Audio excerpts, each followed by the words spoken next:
Hey everybody, Seth with Everyman Prepping here, and we did it. We all survived the apocalypse. Nobody was raptured. The New Madrid fault in Tennessee didn't go off, splitting the nation in half. The people in CERN didn't cause a black hole by turning on the super collider they had. All those crazy predictions, state emergencies. Nothing happened. We had a few people, according to the Google search trends out there, that were staring at it without the right eyewear, and their eyes hurt now, but that seems to be the extent of it. But now we can move on to things that are more important, which we're going to talk about here. Some stories, some things that are going on that are really probably going to affect you in your life here in the relatively near future. And before we get into that, I want to go through a new prep that I added to my bug out bag and the house. It's probably something I should have had before. Didn't really think about it, but I added now because it was so simple, inexpensive, and it's going to be a time saver and really good. And so what it is, in my bug out bag, I had like a collapsible titanium stove. You unfold it, put the sticks in, light it up, boil water. That's what I was going to use to, boil water for either, cooking or for rehydrating, freeze-dried fruit or whatever. I never thought about a camp stove. So that's what I picked up recently, some camp stoves. So, you got some fuel. This is a Coleman one, super cheap at, Walmart. They're like $6. You can get the more expensive isobutane, propane mix from Jetboil and all that. They're like twice as much. This is, 220 grams for $6. Works fine. I'm not doing any high altitude evasion, escape, hiding, and all that. Backpacking. I'm doing it at regular elevations. This works great. And then here is, this is a relatively inexpensive one from off Amazon. I'll put some links in the description. I bought a few just to test them out. It's like $15, but you can see how small it is. It's lightweight. Both these items together, 1 pound. So if you can spare a pound in your bug out bag or at the house, you might want to pick up one. It's so much more efficient. This one has a little piezo, where they call it. You press this and it sparks up top to light the fuel. And we'll test it out here in a second. But this one unfolds. There's different kinds. Some are already, you unfold certain ways. This one you rotate and unfolds. It has the little bars up here. So, if you're like me, you have a lot of military canteens around. You put that up there. If you have something bigger, you can use Nalgene cups. Just make sure it's not insulated. Or use a pot. You fold these little arms out, and it gets a little bigger. So basically, you take this, you screw it onto your canister here really quickly. Let me get it on there. Screw it on there, nice and tight, so you don't lose any fuel. And then basically, you start your gas, hit your piezo, and you got fire. There you go. Pretty simple, nice and hot. You can control it a little bit there, lower, higher. Very simple. Some don't have the piezo device. You got to use a lighter, so make sure you have one of those with it. They also come with, you can get these stands for them if you want more stability. You put these little stands on there like such. Let me get in the camera. So there's a little more stability if you have a bigger pot up there. But like I said, I've never had one of these. A pound, why not have it in there? Even at the house, grid goes down, you want to boil water, this will do it. These things last a long time. I never saw, they'll boil water, about a cup of water in about 3 minutes or so. And I don't know how long these will last. I haven't tested how many cups of water, but, at $6, why don't you buy 10 of these things? I have plenty of them. But I was just getting these. Like I said, I'll put some links to the ones I tested out and picked. Let me just disconnect this here. But I added that. Should have had it before because it's so simple. Yes, most likely. But I added it now. I have time. I added it now. So you might want to think about it if you don't have one. If you picked up a new prep lately, put it in the comments below. Share with everybody else what you've done lately. So also, like I said, you can pick these up off Amazon if you don't have old Army surplus. Go to the Army surplus stores. You can get those Nalgene ones that go in there, but regular pot, whatever it is, just make sure it's not an insulated water drinking container, because it'll never heat and it'll run it. So do that. But let's continue on with some of these stories of the impact of what's going on. Let's start over here with Iran. We're all waiting for Iran to attack. What are they going to do? Are they going to attack inside of Israel proper? Are they going to attack establish bases outside? Are they going to have proxies do it? Is going to be missiles fired directly from Iran? What's going to happen? In this post here, you see real quickly that the IRGC Navy commander says that Iran could easily close the Strait of Hormuz if it wanted to due to the threat from Israel. Yes, they could. It's a very small spot. They could easily close it. They have plenty of missiles lined up across here, just like basically the Houthis in Yemen closed the Red Sea area. And it's a much bigger area over there, but the Houthis did it. The Houthis can close that area down, basically. Iran can definitely close this down.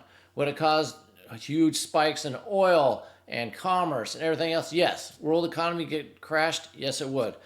That's probably why they haven't done it, because, well, it's going to affect China and Russia. They probably need buy-off from China and Russia. We'll see more how they're kind of buddying up a lot more, but they're going to need buy-off mainly from China, because that's where a lot of their oil comes from. So if they can get oil to China without going through this strait, then they'll probably maybe do that. But back to what Iran's going to do if they're going to attack or not. You got U.S. intel agencies saying, oh, they don't think they'll do anything because there'll be a ceasefire deal. And if that's done, they won't attack. Or they're saying that Iran won't directly attack because Israel says they will go after Iran's nuclear facilities. Those facilities are mostly way underground, deep underground, probably never touch them. So how they can get there without dropping a nuke of their own, and then we're in another world of hurt. So Ramadan ends today. Today is April 9th. So Ramadan ends today. I didn't expect an attack before then. I expect one after Ramadan ends. So maybe either tonight or even tomorrow. But I do, in my opinion, see Iran attacking. There's a good chance that they do attack straight out. They call Israel's bluff, and they attack straight from Iran, send some missiles into Israel. Definitely comes through some proxies and all that, but I do see an attack coming. I don't think they're afraid to do it. Israel's putting a front saying that they don't think Iran will do much because they're afraid. They don't want retribution. The U.S. says that they don't think it'll happen either.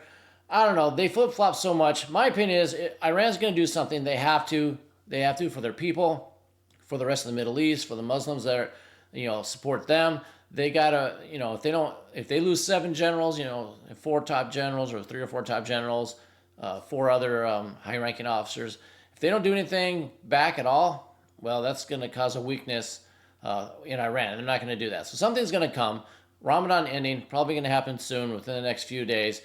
We shall see. And part of what I think you'll see something come out of Iran to see if Israel will do anything. Will they call? I think they'll call Israel's bluff, but we shall see. And along with that, we have this.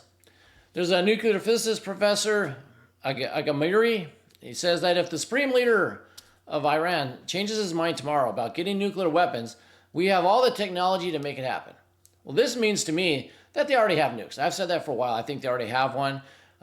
So if this professor says, oh, all the leader has to do is change his mind and we'll have a nuke, we have that technology, that means to me they already have it. They're kind of signaling to Western nations, Israel, hey, we're not supposed to have them. We're not going to say we have them, but this basically says, yeah, we have one.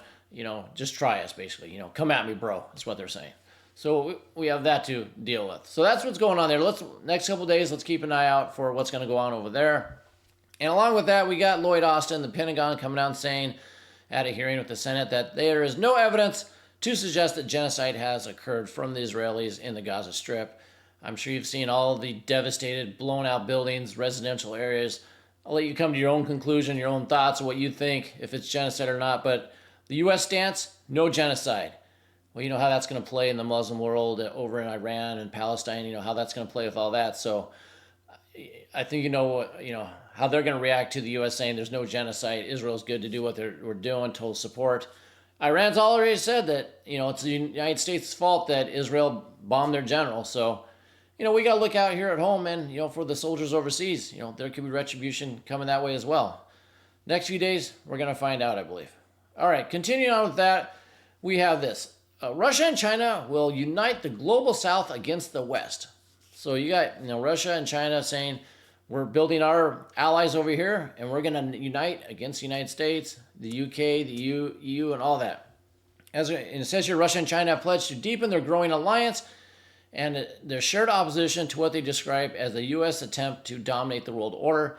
The U.S. has dominated the world order. It is no longer that way. You can already feel it crashing, and they're coming together saying, we're going to help it die. So Xi said, this is a translation, according to the Wall Street Journal, China has always attached great importance to the development of the Sino-Russia relations and is willing to work with Russia to intensify bilateral communication, strengthen multilateral strategic coordination in the BRICS group and the Shanghai Cooperating Organization. And it says we're going to unite the global South. So they're bringing, BRICS, people thought it was just financial. It's not. It's going to be military alliances. So the new 11 members, they're going to start forming an alliance against, the United States and the West. So we have that to look forward to. And we have this. China's headed to North Korea to deepen ties there. So China's deepening ties with Russia. China's deepening ties with North Korea. Russia just said, we don't want the UN to track sanctions anymore against North Korea. And so they're going to be, support North Korea, send them all kinds of things. They don't care about sanctions anymore. So we're building up the big three here, and then you throw Iran in there, you got the big four. So it's a powerful force, and something the United States is going to have to deal with, and the rest of us. So it says here, China's visit to North Korea kicks off the China-North Korea Friendship Year for their 75th anniversary. So we already know China heavily supported them. It was always closed door, backroom stuff. Now it's out in the open in the front, so it's going to be even more. I would see North Korea being used by China and Russia as, their attack dog. Do they have them launch an EMP or nuke attack on the United States? Do they have North Korea do cyber attacks? Do they have North Korea send their subs out to do other things? I don't know, but I think in exchange, Kim Jong-un is going to be more than happy to do something for China or Russia, in return for supplies, support, money, to improve his country. I definitely see that happening. So we got that building. And we got this. I always told you that I thought that, according to the ocean currents and the weather patterns, that November and April were the best months for China to do something in Taiwan if they were going to do so. Janet Yellen's been over there in China the last 4 days, kind of bending the knee to China, working out financial things, saying we need to cooperate. We're all good. We're buddies. That's kind of, she's basically bending the knee to China, saying, please don't go after Taiwan. You're going to kill the United States economy, and we'll probably have to decide to intervene. Although, the State Department just came out last week and said we do not want Chinese independence. We don't support Taiwanese independence, I should say. They don't support it. So who knows what would happen? But Taiwan is going to war game to simulate a China turning a military drill into an attack, and they're doing it starting here in April. And as we know, China, I put this on my X post. Every day there's planes and ships that go into the Taiwan exclusive zone. China's always wargaming, doing drills out there. So, Taiwan says, well, we're going to simulate you turning one of those drills into an attack because that's probably what will happen. The fact they're announcing this means they might think it's getting closer. So it says Taiwan's annual war game exercise this year will feature a simulation scenario in which China turns one of its frequent drills, and by frequent, they're every day almost, into an attack on the island. It begins in April. It's going to go through July, it says. And it says, in addition, we'll use our Naval and Air Force and Coast Guard ships to jointly carry out escort operations in the simulated event of a blockade of Taiwan by China. So that's another big thing that people in the, military analysts say that, all China has to do is blockade Taiwan. Just cut it off. It's an island, nothing to go in and out, and they'll lay siege until until Taiwan bends the knee and just says, okay, China, come in. We need food, water, supplies, fuel. We get everything by ship and plane. And so, they're saying all you need to do is a blockade. You don't have to fire a shot. Well, Taiwan's saying, well, we're going to try to do an escort operation to break that blockade. That, of course, will start a war, get the U.S. involved, because we need stuff, too, from China and Taiwan. Otherwise, we crash over here. All right, lastly, let's talk about this. This Friday, we got that Civil War movie coming out. We saw the previews. We're thinking it's predictive programming. How's the United States getting a civil war? How's it fought? Why? Well, it's coming out from, people have seen it now. Some of the critics out there that's not really what it's about, it looks like. It's going to be a predictive programming and sending a message. Like I put a post out, it looks like the critics love it, which means we're in for some woke, probably anti-nationalist, some messaging about how progressive woke stuff is the way to go, big government's good, all that stuff. And you can see here from the title of this that the Civil War movie, journalists are America's last hope. So write in the comments below what you think about the journalists being America's last hope. If this movie's about how journalists are here to save America, how they're going to tell the truth, and they're there doing the job of showing what's really going on so everybody knows, I'm not sure about that. So I'd like to hear your comments down below about that. But let's read a little bit about it. I highlighted a few things down here. It says, in the movie, we don't know what they want or why, or what the other side wants in this, this Civil War. And you start to realize that many of the characters don't seem to know or care. So people in the movie don't care why there's a Civil War, how it started, what they want. And so does that mean if something starts here For real, don't worry about why it started. Don't worry about what started. Worry about the story that's going to be told to you by the journalists. So going on, it says, but it's also the only one that, so it says, it's going to be a frustrating choice, for the moviegoers to not understand why the Civil War happened. Then it says, but it's also the only one that makes sense in a film focused on the kinds of journalists who put themselves in harm's way to tell the story of violent conflicts and unrest. Civil War is a film that is more about war reporters than anything else. The trauma of the beat, the vital importance of bearing witness, and the moral and ethical dilemmas of impartiality. So when I read that, I'm going to go back over to something serious there. When I read that, I'm basically getting the sense that they're trying to tell us that believe journalists whatever they say. And these are not the citizen journalists. These aren't the people you see on YouTube, small channels, Telegram. They're videoing stuff and putting it out there, what they see on the ground. They're talking about AP journalists, Getty journalists, journalists that work for Reuters and all that. Believe them. They're out there telling you the story. They're giving you the truth. They're telling you why things happen. We need to believe them. I think that's the messaging here. We shall see, but that's what I understand for this. This whole movie is going to be about, there's a civil war in the United States. Don't worry about why there is, how it happened, who the sides are. Yeah, these are the bad people over here. The journalists are going to risk their lives. The journalists are going to tell us what happened. They're going to tell us the truth. Believe what the journalist tells us. That's what I think this is predictive program. This is what they want people to believe is, when things start happening, don't believe the small bloggers out there. Don't believe the small YouTube channels. Don't believe the people on the ground sending videos out about what they see and what they think is happening. Don't believe them. You got to believe the mainstream media journalists and what they're telling you. So that's what I think they're getting at with this movie, which is unfortunate, but we shall see.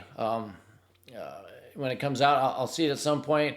I don't know if I'll be going to the theater or just renting it and watching it at the house here, but I want to see the message. I want to see the propaganda that's going out there so I can relate to you guys. I want to check it out. If you've got a preview of it, if you've seen it or when you see it, love to hear what you think, but I think that's what the message is going to be going out. So, and we know how dangerous that can be where you're just told to believe the journalists, believe the mainstream media, believe us, don't question us.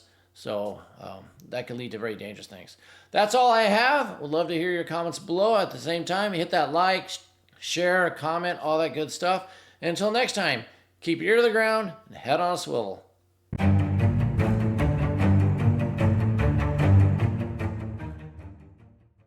If it bleeds, we can kill it.